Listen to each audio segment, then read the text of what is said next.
د سوات سرخار منګوري کې د جمعې په ورځ بازار بند دي او د ښار په مین بازار کې د ډېر وخت نه د جمعې په ورځ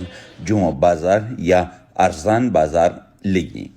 او د ژمي موسم شروع کېدو سره د بازار کې ټوله ورځ ډېره ګڼه ګوڼه وي او خلک د بازار کې د لنډه یا د بهر هېوادونو نه راغلي استعمال شوي زاړه چایونه خلک د ځان یا د بال بچ دپاره اخلي خو هېواد کې د ګرانۍ له کبله خلک وایي چې سږکال د استعمال شوي شایونه هم ډېر ګران دي د مټې نه د ارزان بازار ته راغلی سلیمان وایي موږ دلته راغلو د لنډه بازار ته موږ وایي چې ځانه سودا والو موسم یخ را روان دی نو دلته چې موږ وګرځېدو حالت موږ ولیدو نو دا زموږ د اخیستو نه دي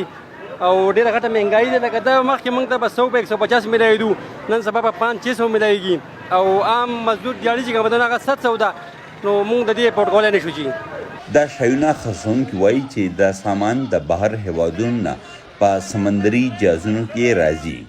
او دا سامان په بهر هېوادونو کې بیپاریان د هغه هېوادونو په کرنسۍ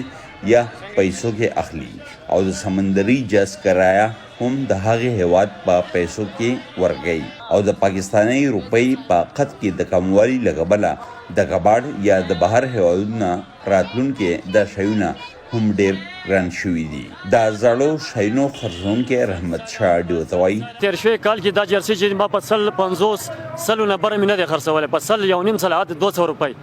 اوس چې دی چې په 300 400 دې نه کم نشم ورکولی چې ورکوو نه الټی تاوان دی نو هغه حساب باندې چې د بازارونو هم هغه بازارونه نشته هر سړی پریشان دی هلته چې ماته ګران میلاو شو دلته خو بهرحال چې خامخا به 400-500 روپۍ به زه الریډي به خامخا 400-500 روپۍ دانه به خرڅوم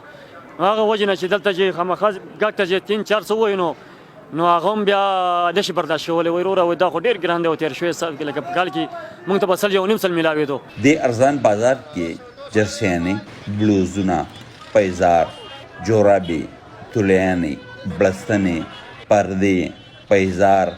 بیګونه او نور زوړ سامان هم میلاویږي چې لږه ګټه کوونکي خلک یې اخلي د بازار ته خریدارۍ له راغلی سردار علي وایي زه د بازار ته راغلی یم د هغه لپاره او د ما چې د ماشومانو له به دغه وګورو خو په دغه کې دوکانونو کې چل خو بیا ډېرې زیاتې ګرانې پرېوځي خو ما یې چې فلحال ځانه په دې ګاډو کې نو د دوکان د دغه لپاره دا خري او لکه دوکان کې خو زموږ غریب سړی نه شي اخیستی ډېره مهنګایي ده او ډېر زیات غربت دی نو د هغې د وجې مونږ ځانه په دې ګاډو ماډو ریړو میړو کې ګرځو ځانه خپلو ماشومانو لپاره دا ګورو د بازار ته راتلونکي خلک وایي چې غریب خلکو به د ژمي موسم کې ځان او بال بچ له دلته ګرم شایونه اخیستو خو سږکال د ګرانۍ له کبله دوی دا زاړه شایونه هم نشي اخیستی